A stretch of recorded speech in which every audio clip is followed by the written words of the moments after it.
Hey guys, welcome back to the world seeker vlog. Happy Chhath Puja to all. आज से छठ पूजा start है। चलते हैं घाट पे और देखते हैं क्या माहौल है घाट का। पूजा करते हैं, फिर वापस कल सुबह मिलेंगे आपसे सुबह 4 बजे। इस पूरे वीडियो के दौरान बेसिक इन्फो आपको छठ पूजा के बारे में हम बताएंगे। अभी आप जो आवाज़ सुनने जाएंगे वो हमारी बहन की दोस्त का है, विजेता दी नाम है उनका। आपने देखा रहेगा उनको हमारे पहले दिवाली वाले व्लॉग में। So let's go. छठ पूजा के बारे में बेसिक इन्फो वो हमें बताएंगे। भारत एक ऐसा देश जो अपने कल्चर्स और फेस्टिवल्स के लिए भी जाना जाता है। भारत में कई ऐसे महापर्व मनाए जाते हैं जिनकी मान्यता बरसों से चली आ रही है। उन्हीं महापर्वों में से एक महापर्व छठ है। छठ पूजा भारत के इन राज्यों में ज़्यादातर मनाया जाता है। बिहार, झारखंड, उत्तर प्रदेश और यहाँ तक कि मध्येश रीजन से बिलोंग करते हुए कुछ नेपालीज भी छठ पूजा में अपनी मान्यता रखते हैं। छठ पूजा साल में 2 बार मनाया जाता है। हिंदू कैलेंडर के हिसाब से पहला चैत के महीने में और दूसरा कार्तिक शुक्ल षष्ठी के महीने में। यह महापर्व पर्यावरण के अनुकूल के लिए बहुत अच्छा साबित होता है और पर्यावरण के संरक्षण का भी संदेश यह महापर्व लोगों तक पहुंचाता है। यह एक ऐसा महापर्व है जिसमें सूर्य देव की आराधना की जाती है और साथ ही उनकी अर्धांगिनियों की भी पूजा की जाती है, जो कि सूर्योदय के समय की पहली किरण उषा देवी है और सूर्यास्त के समय की आखिरी किरण प्रत्युषा देवी है। छठ पूजा में व्रती पूरे 36 घंटे का उपवास रखती हैं और छठ पूजा पूरे 4 दिन का होता है। छठ पूजा का पहला दिन नहाए खाए होता है, जिसमें पूरे घर की साफ सफाई होती है और व्रती स्नान के तुरंत बाद अपना सात्विक भोजन ग्रहण कर पहले दिन की उपवास की शुरुआत करती है। सात्विक भोजन में चना दाल, लौकी की सब्जी और रोटी होती है। सबसे पहले व्रती ही यह सात्विक भोजन ग्रहण करती है, फिर बाद ही उसके कोई परिवार के सदस्य।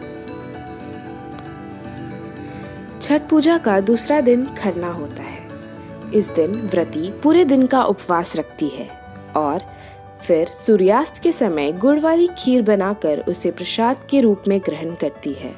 यही प्रसाद आसपास के लोगों में भी बांटा जाता है और उसी रात छठी मैया के लिए प्रसाद में मिठाई ठेकुआ भी बनाई जाती है। छठ पूजा का तीसरा दिन संध्या अर्घ, जो कि मुख्य दिन भी होता है। इस दिन व्रती पूरा दिन निर्जल उपवास रखती है और सूर्यास्त से पहले सभी सामूहिक तौर पर घाट किनारे या नदी किनारे इकट्ठा होते हैं और डूबते हुए सूर्य देव की और प्रत्युषा देवी की पूजा की जाती है। छठ पूजा का चौथा और आखिरी दिन उषा अर्घ होता है।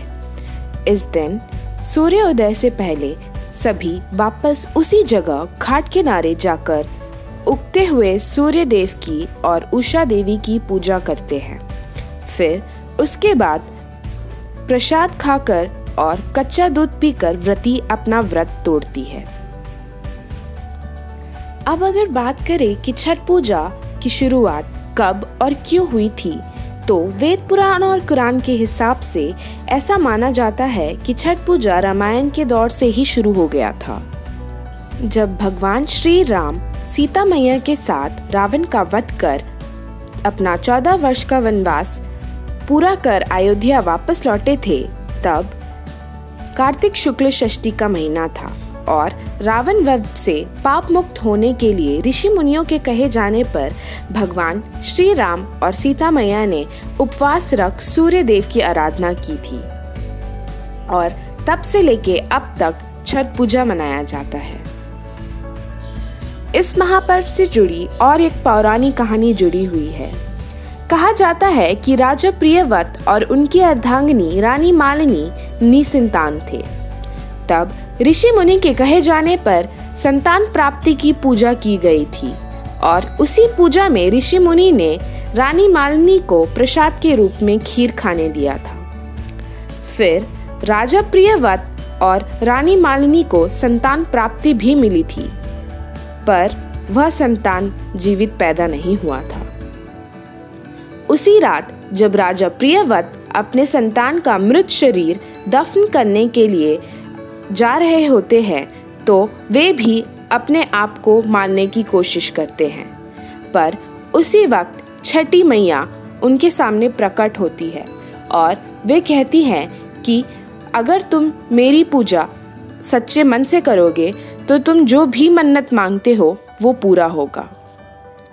फिर उसी रात के बाद से राजा प्रियव्रत ने पूरे सच्चे मन से छठी मैया के लिए पूजा की थी और इसी आराधना से प्रसन्न होके छठी मैया ने राजा प्रियव्रत और उनकी अर्धांगिनी रानी मालिनी को संतान प्राप्ति दी थी और तभी से अब तक छठ पूजा में संतान प्राप्ति, परिवार के लिए सुख और कई सारे मन्नत भी मांगे जाते हैं।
थैंक यू सो मच विजेता दी, उन्होंने हमें छठ पूजा के बारे में बहुत ही इन्फो बताया, उसके लिए थैंक यू सो मच और happy Chhath Puja to all of you. हमने पूजा कर लिया है, सभी को प्रसाद भी बांट दिया, कुछ लोग को प्रसाद देना बाकी भी है, उनको मैं अभी घर जाके दूंगा।